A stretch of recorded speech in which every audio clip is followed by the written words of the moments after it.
Hello সবাইকে, welcome একটা নতুন মিনি ব্লগের সাথে। আজ সকাল সকাল ঘুম থেকে উঠেই দেখি বাইরে বেশ ভালো মেঘ করেছে, আর আমি এখন রেডি হয়ে যাব হচ্ছে আমার বন্ধুর বাড়ি।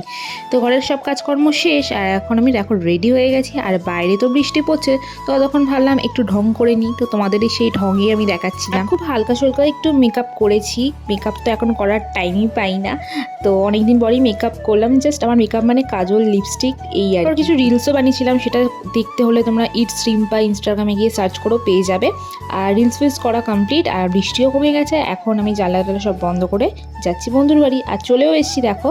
আর বাইরে বৃষ্টি হচ্ছে কিন্তু গরমটা কিন্তু সেই লেভেলে। এই যে প্রিয়া, ওর বাড়িতেই আজকে আমাদের নিমন্ত্রণও ছিল। এটা হচ্ছে সায়নী। তো আমরা 3 বন্ধু মিলে এখন আমরা যাচ্ছি যেখানে আর কি অনুষ্ঠানটা হচ্ছে সেই বাড়িটা। ও হ্যাঁ, তোমাদের তো বলাই হয়নি যে কি জন্য গেছিলাম। আসলে আজকে ছিল বড় মার শ্রাদ্ধ, তো সেই অনুষ্ঠানেই আমরা গেছিলাম। আর বন্ধুরা মিলে অনেকদিন পর দেখা হচ্ছে, সেটা একটা আলাদাই অনুভূতি।